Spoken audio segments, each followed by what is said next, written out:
some things in life are just meant to be, and I wasn't sure whether to put Saka as captain or not.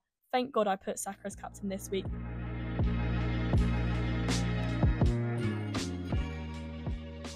Welcome back to the Arsenal Humans podcast with me, Luce. Boy, is it good to be again. This week, we've seen 10 goals. 10 goals, and it's only been the men's team that have been playing. So I'm so ready for next week. But before we get into that and the predictions, let's focus on where these 10 goals came from. And also, I'm just going to start with a little poll about our Arsenal back, because for me, actually, I'm not going to say my opinion yet. Keep listening.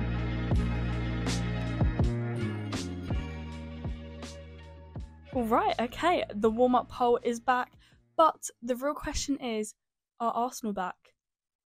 Before I say my view, you can probably tell what my view is. I'm going to look at the poll. So I put out the question, are Arsenal back? 83% of you said yes, Arsenal are back, and 17% of you said no.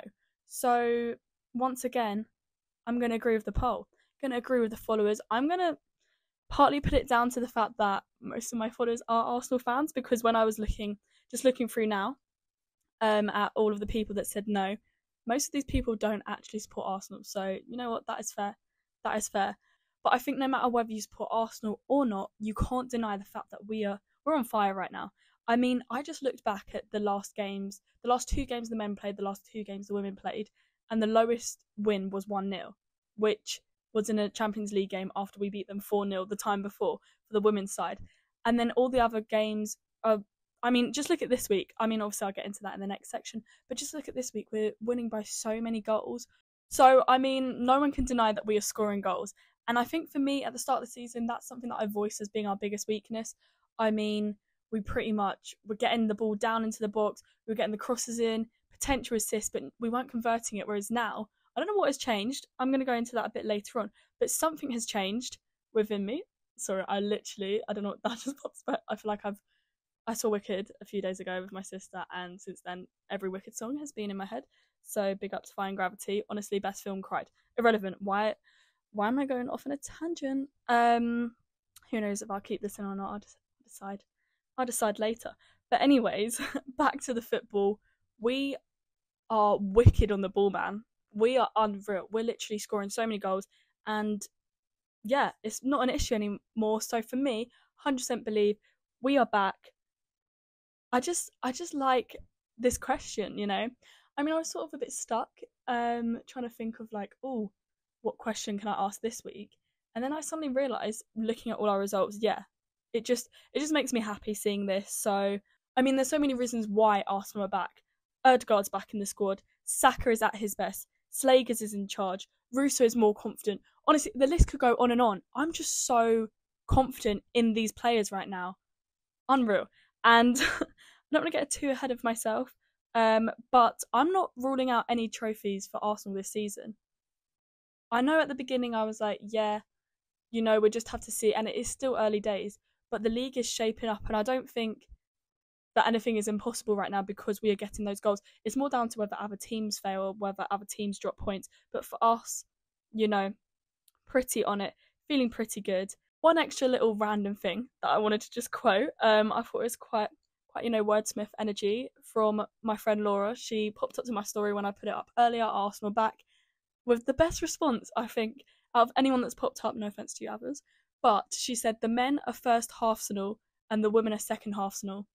I was like, get it, girl, because that is so true. We're scoring so many goals, but obviously I'll get into it later on in this episode. But if you look at the West Ham Arsenal game, all the goals were literally in the first half, all 7 goals from both sides. So I just thought that was quite good play on words. So big up Laura for that one. But anyways, I don't want to go on too long. I don't want to waffle for too much longer. But Arsenal is so back, and I'm so ready to get into this episode. Sporting 1, Arsenal 5. We're getting straight into the games right now. I just wanted the score to kick us off because it has been a pretty good week for results for the men. Start of the week, we were out at the Champions League, an away fixture, and scoring 5-1. Scoring 5 goals away is impressive. I thought the women getting 4-0 a couple of weeks back against Juventus was good, but this just tops. So obviously didn't keep the clean sheet, although Raya did a lot of good saves. Pretty much Van Salah and Raya, they're kind of reflecting each other. I feel like there's a lot of similarities between the men's and women's side, which is good to see because they're all positive right now. I mean, just starting off the game, Timber did an amazing ball on the ground, cross to Martinelli, who found the end of it, just tapped it away. Looked easy, looked effortless, but I think the build up as well, if you look at the players, there's so much harmony, there's so much cohesion right now, which we were definitely lacking at the beginning of the season, but as of the last few weeks, unreal from us. So that literally opened the score sheet within, I think it was like, what do I have written here? I don't know why I moved my phone. If you're watching on YouTube, I literally moved my phone so close to my face. Should probably wear my glasses more. But yeah, we scored within 5-6 minutes, which is crazy. Then the second goal came from Partey's great ball over the top, beautifully controlled. When I say beautifully controlled, unreal control by Saka, and then passes it to Havertz to make it 2-0 in just 22 minutes. The flag stayed down. And I wrote that down in capital letters, the flag stayed down, because I think it was a sort of bit of a controversial one in the moment, but looking back, it's, yeah, stayed down, and rightfully so. I mean, it wouldn't have made too much of a difference because pretty soon after, Gabriel scored in the extra half of the first minute, which obviously in Gabriel's style came from a corner. I mean, he headed it away. The ability Gabriel has aerially, both as a defender but also scoring these goals more recently in games, is pretty crazy. This one actually was his first Champions League goal, which, what a way to do it. And what a great game to do it in as well. Such a high scoring game. But I just love how good he is at the back. Obviously, it goes without saying, everyone can say that Gabriel and Saliba are such a good duo at the back, but I think aerially, because they're both so tall, it does really well for our team when you're trying to defend those corners. But people don't actually consider as much that when you're trying to score them, you need to have that height. And he obviously is in the right position at the right time and the right height. So, triple threat right there. Then Sporting did sort of scratch the clean sheet just after that, because they tapped in a corner. But, it was just one goal. It was one goal. So we don't need to dwell on that for too long. There was a penalty that was awarded after this because Odegaard was just clipped on the back of his leg. So clean penalty, obvious decision, no VAR controversy there. And then that meant that Saka beautifully converted it, as he always does, to make it 4-1 at this point. Great, I can't even believe when I'm reading that, I sort of hesitated a bit. I was like, is this 4-1 at this point? Too many goals to keep track of, guys. And then anyways, the final goal came from Trossard, who is a player that I feel like his position in the squad has been sort of debated about the last few seasons. I know that he's not always that out and out starting, and where he starts is another question mark. Is he going to play on the wing? Is he going to play more centrally? I think for me, he's just brilliant wherever you'd put him, but he is more of that game changer who comes on the pitch, and either in this instance, he helped by scoring to make it 5-1, so he added value to the game. But if they were losing, then obviously he has the ability to basically change it around. So that is really good to see.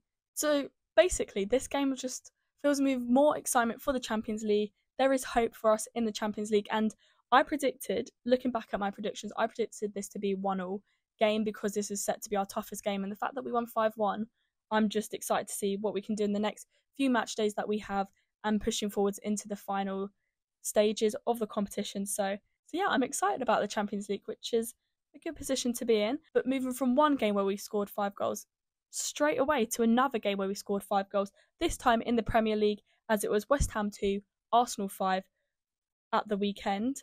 I predicted it to be 2-1 to Arsenal because I don't want to be too complacent, because I know sometimes West Ham have we have a pretty weird history in terms of our form with West Ham. I mean, usually away games we do score high scoring games. I said this in the last episode. If you go back, just quoting myself here saying how it is kind of crazy that we pull out random high scoring games when we're away, and then so did West Ham sometimes. So it is a bit tricky, and exactly this happened pretty much this game. But instead of the goals being spread out, maybe some in the 90th minute, some a bit later on, just to make it a bit more exciting, all 7 goals came in the first half. I admit I was at the Lioness game, which I don't think was as exciting as this game. I'm going to be real. It was 0-0 and US dominated quite a bit, so it wasn't the most exciting game as a Lioness fan. And obviously, because I was there, that basically meant that I had to watch these on highlights. And there are a lot of highlights. I mean, the highlights were pretty much just filled with all the goals from the first half. I mean, Gabriel opened up the score sheet with another header. He is just, I feel like this is his move now. This is what he's known for, scoring headers from corners. Like I said earlier, he's just so airily good. I'm just very happy. This is a side note. Really happy that I kept him in my FPL team. Same with Saka. I just, some things in life are just meant to be, and I wasn't sure whether to put Saka as captain or not. Thank God I put Saka as captain this week. Wasn't sure whether to substitute Gabriel this week because sometimes Arsenal aren't getting those clean sheets, then my points are dropping a lot. But I kept him in, and look at me go, getting like 10 more points than I normally would. Unreal from me. So, life is bliss. Feeling great with that. But anyways, moving back to the game, Ødegaard did a cute little dink into Saka in the box, passed it to Trossard. Trossard found the net again. I feel like this is a common combo. We're getting the same 4 or 5 players scoring, obviously the 5 goals that we're getting, but they're also helping in the build-up as well. It's not about just we're always passing it to Havertz and Havertz is scoring. It's right, Havertz is in the build-up and then Ødegaard's there as well. And I think having Ødegaard back in the squad has been so crucial for us in these last couple games because he just links up play. He just helps create this cohesion that you're looking for, and I think that's exactly what captain should do. So it's great to see him on the score sheet, but also helping the link up and the build up of it, as well as Trossard in there as well. Saka was then awarded a penalty because Paqueta fouled him, and then Ødegaard converted that. It's again in the other game we saw Ødegaard go down, and then Saka converted that penalty. I think it's just so nice that we're not relying on just one player, but we do need those players on the pitch to create that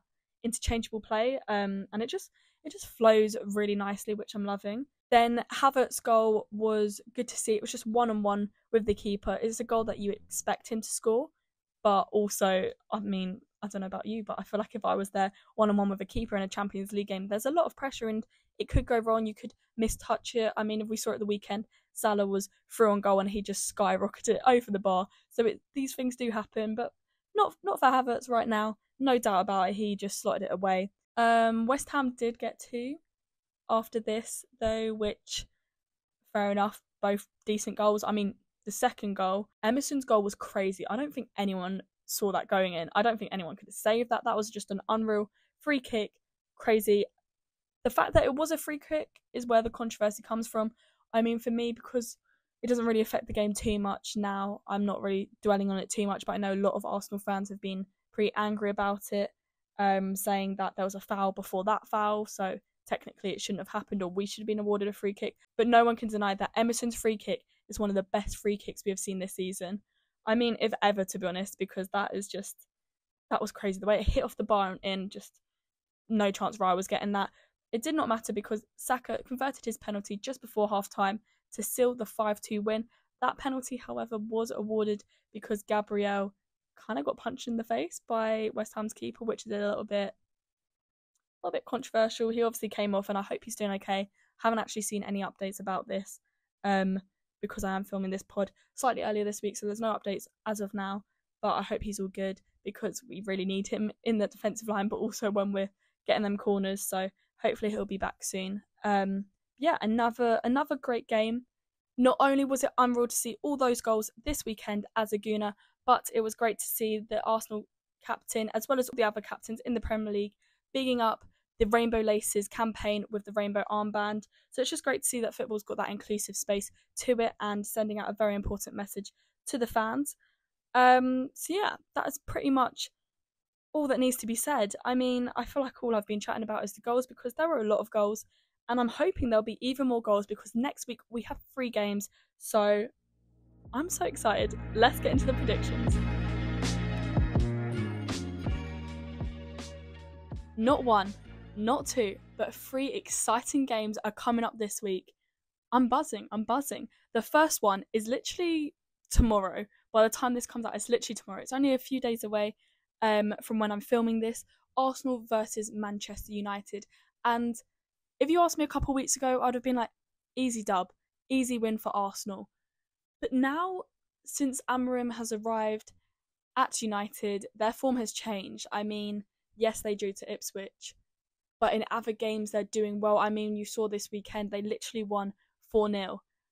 and against Aston Villa, which I kind of was like, that's crazy. I mean, 4-0 was an unreal score, but against against a team that I thought had a lot more in them as well than that. I don't think it was a 4-0 game, don't get me wrong. I think it was maybe like a 2-0 game, but they still were the dominating side, and they just seem like they've got this fresh energy, which I know we see when a lot of managers are assigned to a club straight away, the players suddenly change their mindset, or when a manager's gone, then they're suddenly like, right, now we need to prove why we needed that manager gone. I mean, we've literally looked at it with Arsenal recently. Our form has become incredible to watch. We've been so good on the ball, like I've been saying. Arsenal are so back, and I think that's partly down to, well, a huge reason why that is because of Rene Slegers, who is taking over as interim manager. I'll talk about that in a little bit when we get to the Arsenal women's game. But focusing now on Arsenal men, who will face Manchester United. I know they're going to enter this game with a lot of confidence because both of their last games were very high scoring. I mean, United got 4, let in none.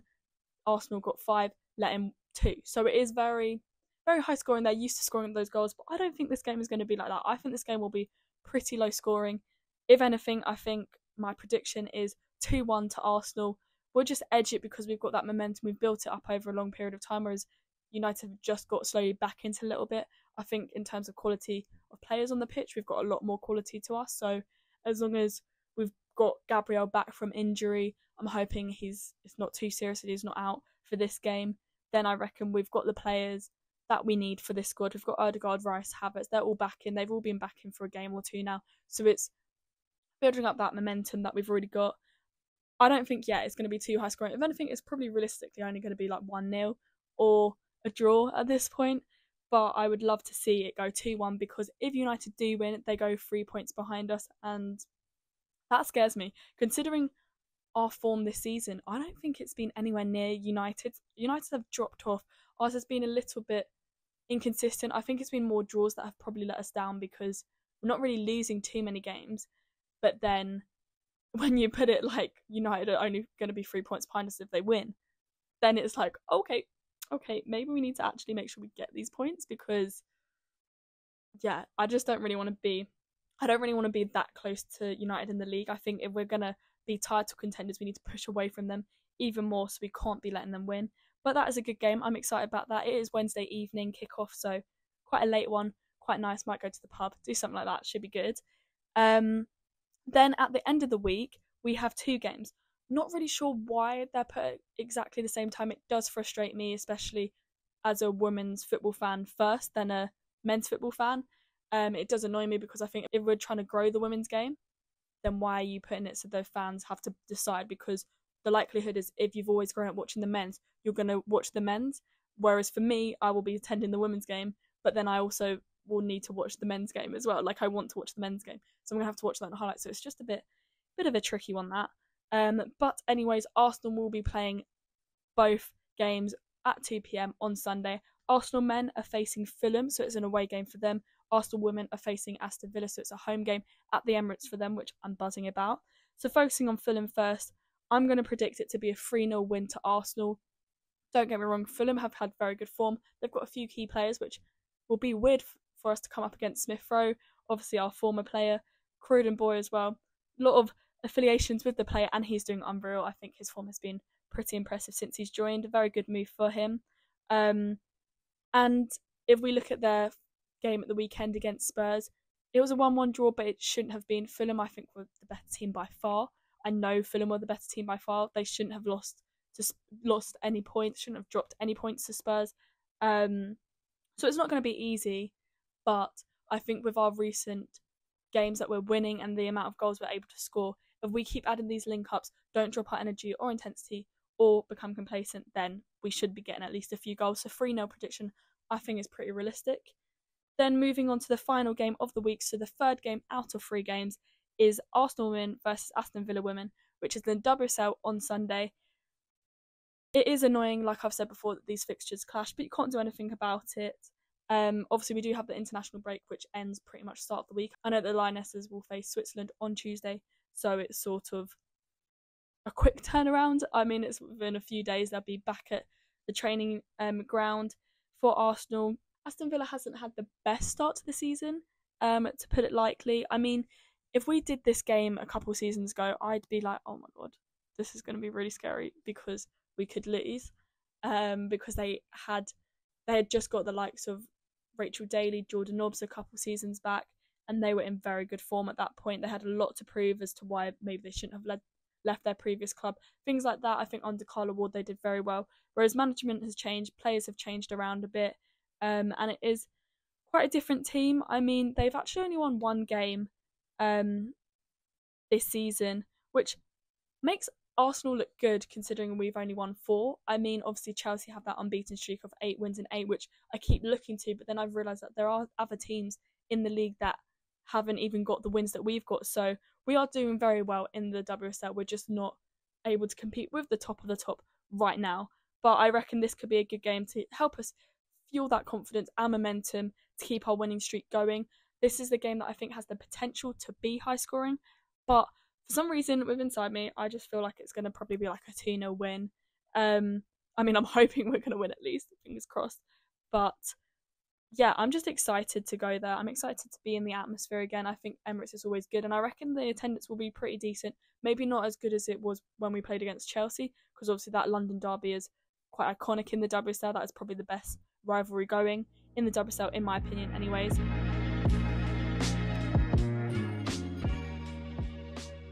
Okay, perfect. We are at the end of this episode. Crazy.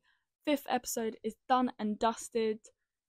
Feels good. Feels pretty good. I'm loving doing this, and I'm loving it even more when Arsenal are doing unreal and getting these sort of performances that they are. So hopefully the next week of football is just as good as this week. But thank you for watching. You know the drill. Like, subscribe. If you're listening on Spotify, I hope you've enjoyed it. If you're watching on YouTube, I hope you've liked this kit. I can't actually remember what season this kit is from. I just remember getting it as like a Christmas present. Quite like the colours. Cute vibe. Anyways, I hope you've enjoyed it. And yeah, give me feedback as always. I appreciate it. Appreciate all the comments, the love, and everything for this. But I'm just loving doing this. Love chatting about the club. And it is a good time to chat about the club when we are on such a high. So, in answer to the first question, Arsenal are so back.